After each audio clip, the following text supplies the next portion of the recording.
Court के सामने कहा कि इनके पास पैसा नहीं है, इनके बैलेंस शीट में पैसा कहाँ था। जब इनके बैंक में ही पैसा नहीं है तो बैंक से पैसा निकाला कैसे? बिना पैसा का निकालेंगे नहीं, और निकालेंगे तो कैश इन हैंड में दिखेगा। कैश इन हैंड में इनके पास पैसा नहीं है तो इनके पास पैसा कहाँ है? 25,781 करोड़ रुपया उन लोगों ने इन्वेस्ट किया था सहारा रियल एस्टेट और सहारा हाउसिंग के डिवेंचर्स में, और उसको माननीय सुप्रीम कोर्ट ने अपने आदेश था 31 अगस्त 2012 का, उसमें कहा कि ये सारा पैसा तुम इंटरेस्ट के साथ वापस करो। सहारा को ये आदेश था और सेबी को ये आदेश था कि आप इसकी पूरी जांच करिए, ठीक है, और आपको जो करना है करिए। सेबी को पूरा पावर दे दिया गया, पूरा अधिकार दे दिया गया था माननीय सुप्रीम कोर्ट के द्वारा कि आपको जो कमेटी बनानी है, जो इंक्वायरी करनी है, जैसे करनी है करिए, लेकिन ये सारे पैसे जो है सहारा के निवेशकों को इंटरेस्ट के साथ आप वापस करें। ये कैश तो सेबी को तो पता था कि इनके बैलेंस शीट में है नहीं पैसा, बल्कि इनके बैंक में भी उतना पैसा नहीं था। 50,000 करोड़ इनके किसी भी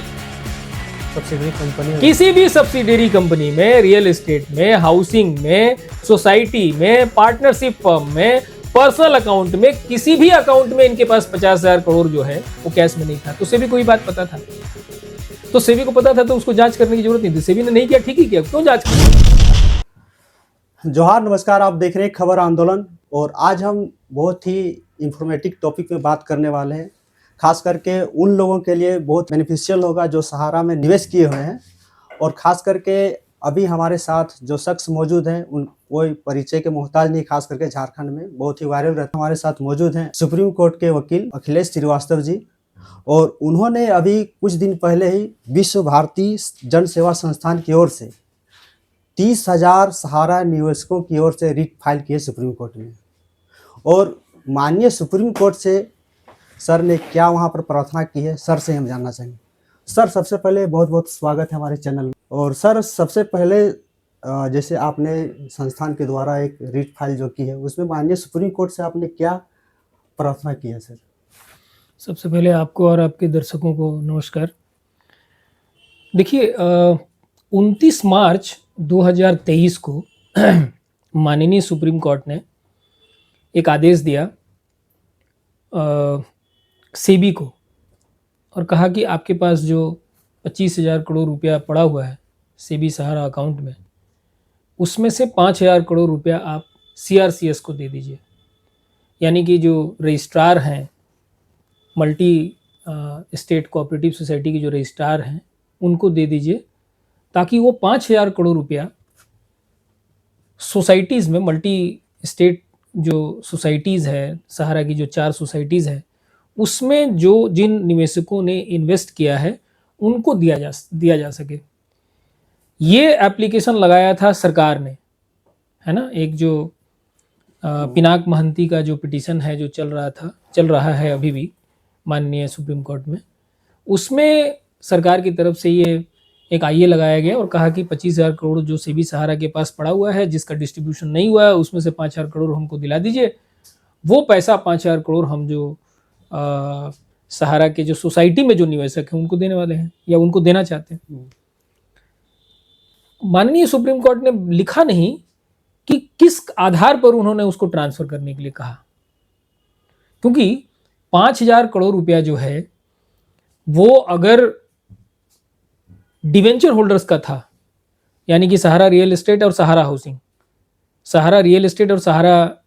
हाउसिंग में जिन निवेशकों ने निवेश किया था, उन लोगों ने डिवेंचर्स में निवेश किया था, और टोटल अमाउंट था, टोटल निवेश था करीब 25,781 करोड़ रुपया उन लोगों ने इन्वेस्ट किया था सहारा रियल एस्टेट और सहारा हाउसिंग के डिवेंचर्स में, और उसको माननीय सुप्रीम कोर्ट ने अपने आदेश था 31 अगस्त 2012 का, उसमें कहा कि ये सारा पैसा तुम इंटरेस्ट के साथ वापस करो। सहारा को ये आदेश था, और सेबी को ये आदेश था कि आप इसकी पूरी जांच करिए, ठीक है, और आपको जो करना है करिए। सेबी को पूरा पावर दे दिया गया, पूरा अधिकार दे दिया गया था माननीय सुप्रीम कोर्ट के द्वारा कि आपको जो कमेटी बनानी है, जो इंक्वायरी करनी है, जैसे करनी है करिए, लेकिन ये सारे पैसे जो है सहारा के निवेशकों को इंटरेस्ट के साथ आप वापस कराइए। ये मैंडेट था सेबी का, है ना। और उसमें सहारा ने लगभग 15,000 करोड़ के आसपास उसने दिया, जो बाद में इंटरेस्ट सहित बढ़ के करीब 25,000 करोड़ हो गया, और फर्दर 10,000 करोड़ और इंटरेस्ट जो अक्रूड हुआ था, तो लगभग 60,000 करोड़ के आसपास टोटल और मामला बनता है। मतलब जो सेबी के पास आज की तारीख में या उस तारीख में थी लगभग 25,000 करोड़, उसके अलावे सहारा को और 60,000 करोड़ रुपया देना था। किसके मद में? डिवेंचर्स के जो निवेशक थे उसके मद में। तो मतलब सब मिला के लगभग 85,000 करोड़ रुपया सहारा को देना था डिवेंचर्स होल्डर्स के मद में।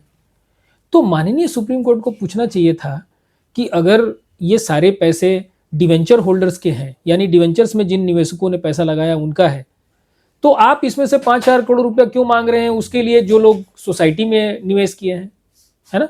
यानी कि सोसाइटी के जो इन्वेस्टर्स हैं उसके लिए पैसा आप क्यों मांग रहे हैं, ये माननीय सुप्रीम कोर्ट ने पूछा नहीं। अमित शाह की तरफ से वो एप्लीकेशन लगाया गया और माननीय सुप्रीम कोर्ट ने बिना उसका वेरिफिकेशन किए, बिना कोई सवाल पूछे, उन्होंने आदेश पास कर दिया सहारा सेबी को, सेबी को कहा कि आप सहारा सेबी अकाउंट से 5,000 करोड़ रुपया आप इनको दे दीजिए।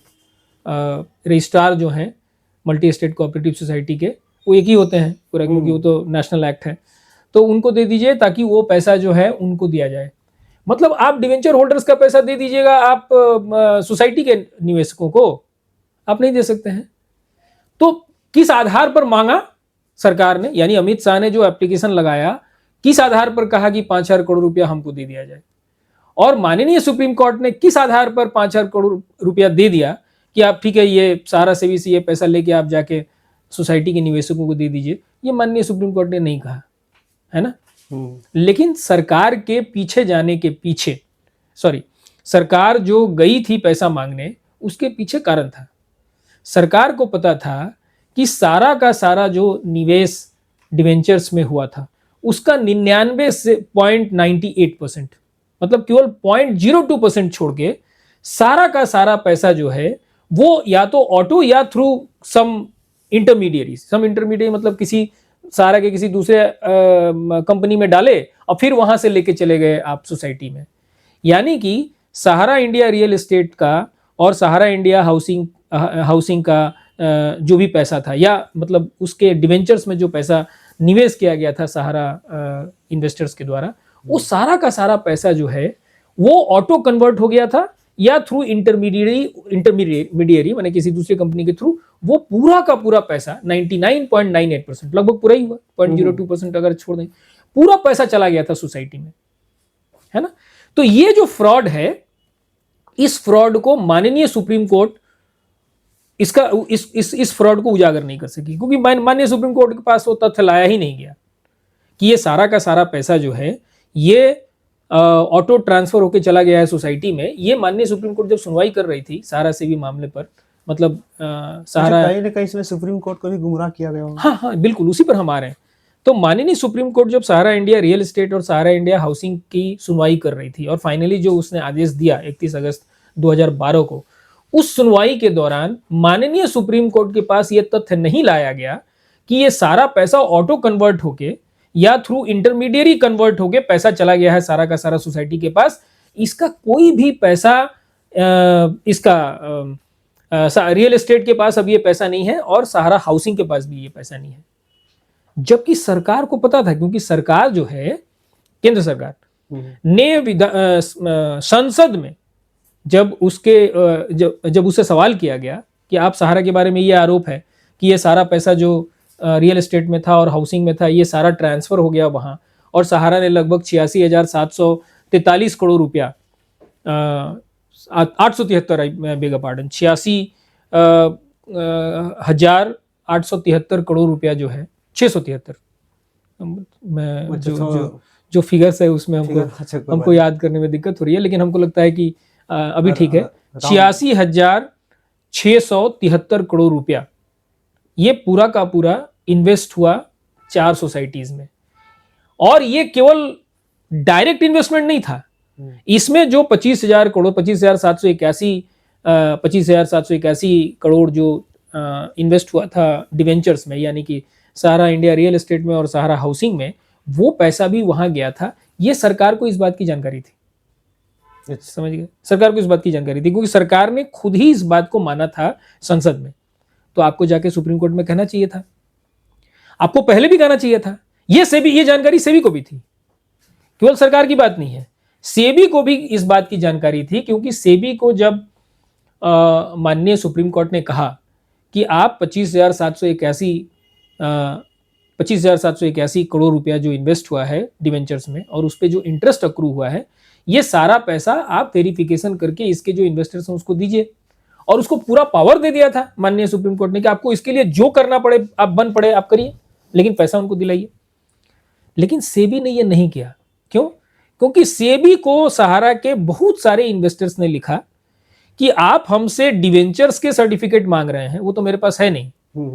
क्योंकि जब ये प्रोसीडिंग चल रही थी माननीय सुप्रीम कोर्ट के कोर्ट में, और उसके बाद भी 31 अगस्त 2012 में जो आदेश आया माननीय सुप्रीम कोर्ट का, उसके बाद भी सहारा ने अपने एजेंटों को लगाया और ये सारे एजेंट जो हैं 99.98% जो इन्वेस्टर्स थे उससे उनका सर्टिफिकेट ले लिया और उस सर्टिफिकेट के बदले में वो सारा अमाउंट ऑटो कन्वर्ट कर दिया और उस सर्टिफिकेट के बदले में सहारा के जो सोसाइटीज हैं उसका सर्टिफिकेट दे दिया। तो हजारों जो निवेशक थे सेबी के अंडर में, यानी कि रियल एस्टेट और हाउसिंग वाले, इन लोगों ने सेबी को बताया कि हमारे आप मांग रहे हो सर्टिफिकेट डिवेंचर्स का सर्टिफिकेट हमारे पास है नहीं। सारा का सारा डिवेंचर सर्टिफिकेट जो है वो कलेक्ट कर लिया सहारा ने और हमारा सारा पैसा बिना हमारी मंजूरी के, यानी कि बिना कंसेंट के सारा का सारा पैसा ट्रांसफर कर दिया उन्होंने सोसाइटी में। तो आप सोसाइटी का अगर सर्टिफिकेट मांगेंगे तो हम देंगे। हम आपको जो हमने पहला निवेश किया था, मतलब जो बैंक डिटेल अगर आपको चाहिए तो हम देंगे, क्योंकि इस बैंक से हमने पैसा ट्रांसफर किया रियल एस्टेट में और हाउसिंग में, वो देंगे। लेकिन आप सर्टिफिकेट मांग रहे हैं, सर्टिफिकेट हमारे पास नहीं है। और सहारा ने क्या किया? सहारा ने क्लेम किया कि हमने सबको कैश में पैसा दे दिया, सबको कैश में दे दिया। और उसने 127 बड़े ट्रक में लगभग 31,669 31,669 उसने ट्रंक भेजा, जिसमें 3 करोड़ एप्लीकेशन फॉर्म्स थे और लगभग 2 करोड़ उसमें जो पेमेंट उसने किया था उसका प्रूफ था कि हमने किया है, पेमेंट किया है। रिडम्पशन वाउचर्स उसको कहते हैं। ये उसने सेबी को भेजा। सेबी ने उसकी जांच नहीं की, नहीं कि उसने ठीक ही किया। सेबी ने कोई गलत, अच्छा सर, सेबी पहले बात समझ लीजिए ताकि, क्योंकि लोग सुनेंगे समझ लें। सेबी ने उसकी जांच क्यों नहीं की? सेबी ने क्या जानबूझ के नहीं की या सेबी ने कोई गलती की? नहीं, सेबी ने कोई गलती नहीं की। सेबी को मालूम था कि वो सब फर्जी है, क्योंकि एक तो सेबी को रिप्रेजेंटेशन हो चुका था सहारा के निवेशकों के द्वारा, मतलब रियल एस्टेट और हाउसिंग के जो निवेशक थे उसके द्वारा। तो सेबी को पता था कि जो सर्टिफिकेट्स हैं वो सारा सहारा ने कलेक्ट कर लिया है और सारे के सारे पैसे उन लोगों ने सोसाइटी को ट्रांसफर कर दिया। ये सेबी को पता था। ठीक है। दूसरा, सेबी के पास एक बढ़िया लॉजिक था जो सुप्रीम कोर्ट में उन्होंने आर्गू भी किया। उस आर्गूमेंट के दिन हम भी थे, क्योंकि हम लोगों का भी मैटर लगा हुआ था। उन्होंने सिंपली कहा कि अगर आपने 25,781 करोड़ प्लस इंटरेस्ट, मतलब मिला के लगभग, अभी जैसा मैंने बताया कि 60,000 करोड़ और ऐड करिएगा तो लगभग 85,000 करोड़। 85,000 करोड़ अगर नहीं भी होगा उस समय जब उन लोगों ने 2012 में दावा किया कि हमने दे दिया है, तो आप मान के चलिए 50,000 करोड़।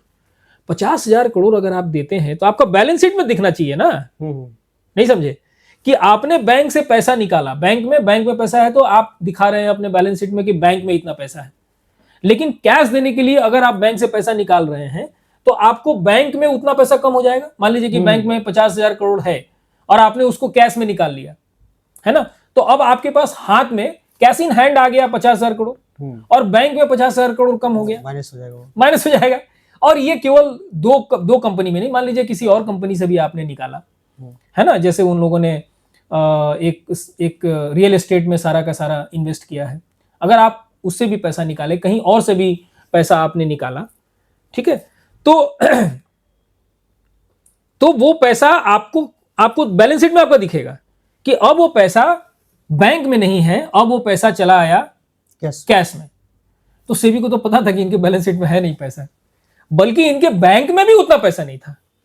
50,000 करोड़ इनके किसी भी सब्सिडरी कंपनी में, रियल एस्टेट में, हाउसिंग में, सोसाइटी में, पार्टनरशिप फर्म में, पर्सनल अकाउंट में, किसी भी अकाउंट में इनके पास 50,000 करोड़ जो है वो कैश में नहीं था। तो सेबी को ये बात पता था, तो सेबी को पता था तो उसको जांच करने की जरूरत नहीं थी। सेबी ने नहीं किया, ठीक ही किया, क्यों जांच करेंगे फर्जी चीज का, है ना।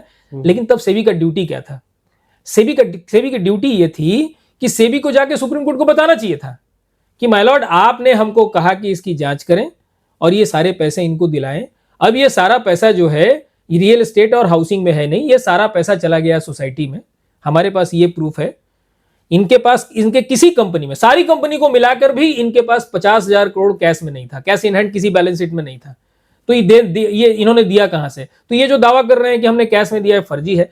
जो कागज रिडम्पशन वाउचर इन्होंने प्रस्तुत किया हमारे सामने या दिया है, जो 127 ट्रक में 31,669 जो कार्टून्स ट्रंक है उसमें जो आए, ये सारे के सारे फर्जी दस्तावेज हैं। इसकी जांच करने की जरूरत नहीं है क्योंकि बैलेंस शीट ही बता रहा है कि इनके पास कैश इन हैंड नहीं था, तो इन्होंने पैसा दिया नहीं।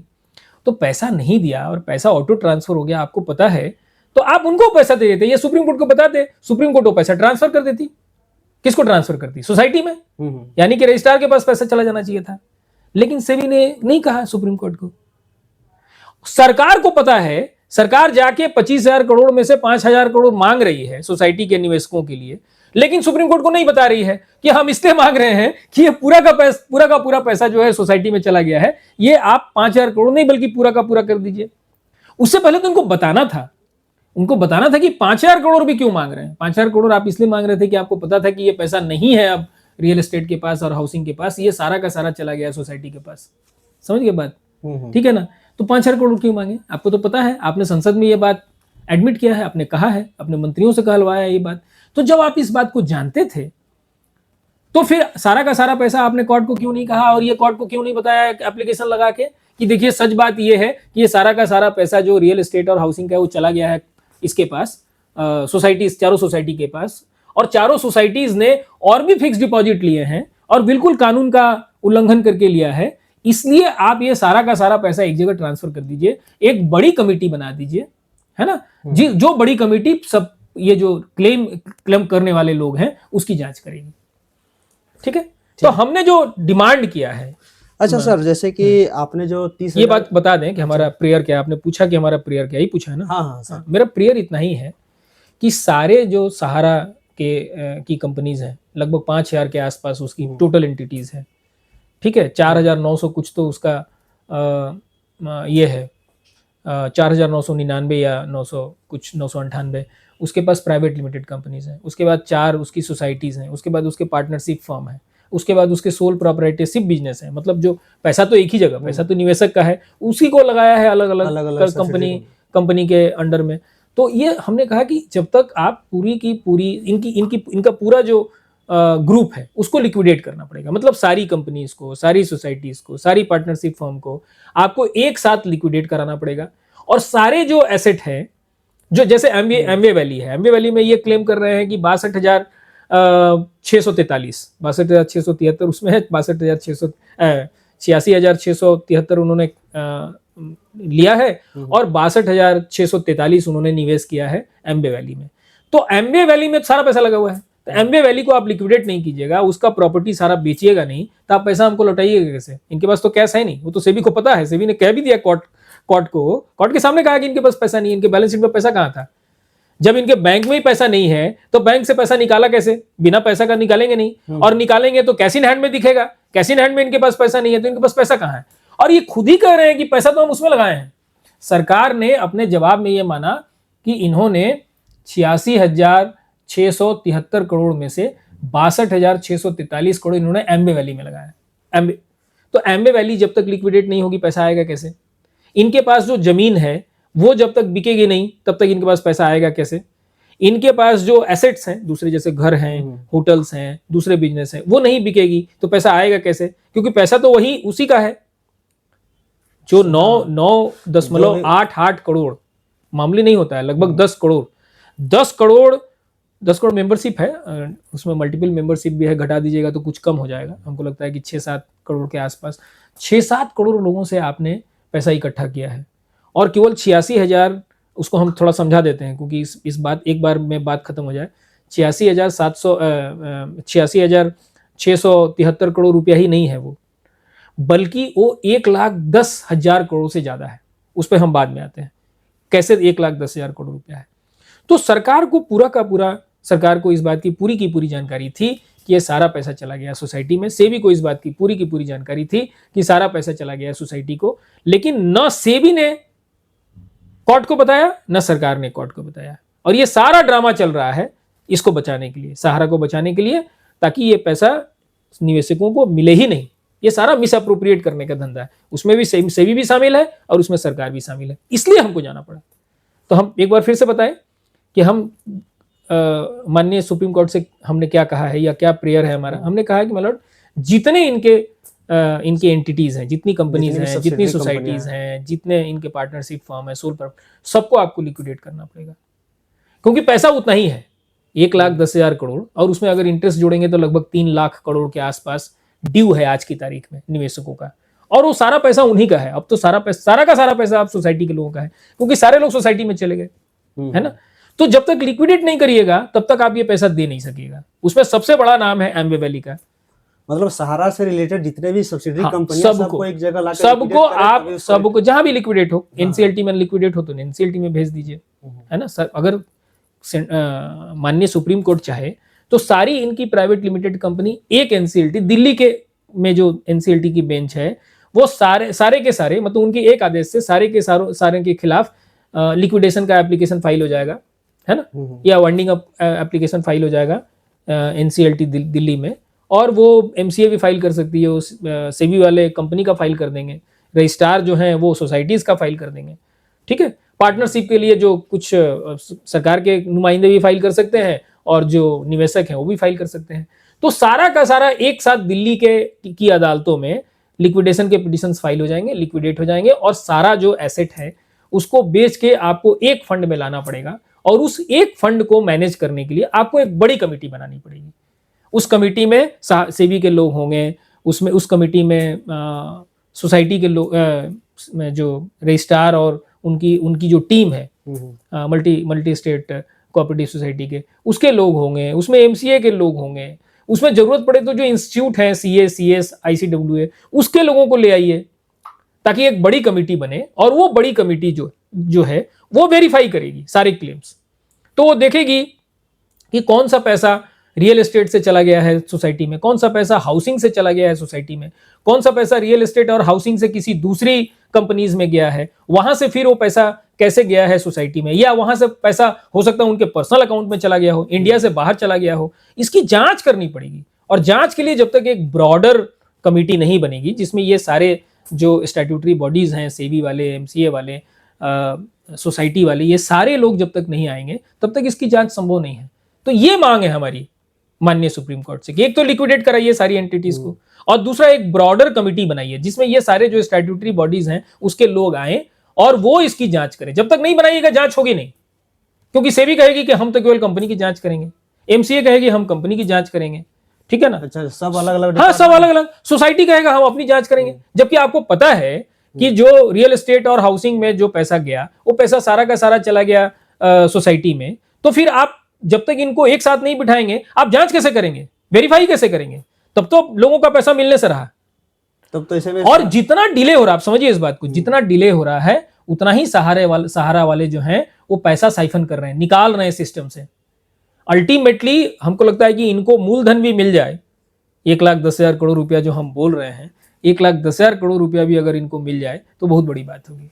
62,673 उसमें है, 86,673 उन्होंने लिया है और 62,643 उन्होंने निवेश किया है एम्बे वैली में। तो एम्बे वैली में सारा पैसा लगा हुआ है, तो एम्बे वैली को आप लिक्विडेट नहीं कीजिएगा, उसका प्रॉपर्टी सारा बेचिएगा नहीं, तो आप पैसा हमको लौटाइएगा कैसे? इनके पास तो कैश है नहीं, वो तो सेबी को पता है, सेबी ने कह भी दिया कोर्ट के सामने कहा कि इनके पास पैसा नहीं है। इनके बैलेंस शीट में पैसा कहाँ था? जब इनके बैंक में ही पैसा नहीं है तो बैंक से पैसा निकाला कैसे? बिना पैसा का निकालेंगे नहीं, और निकालेंगे तो कैश इन हैंड में दिखेगा, कैश इन हैंड में इनके पास पैसा नहीं है तो इनके पास पैसा कहाँ है?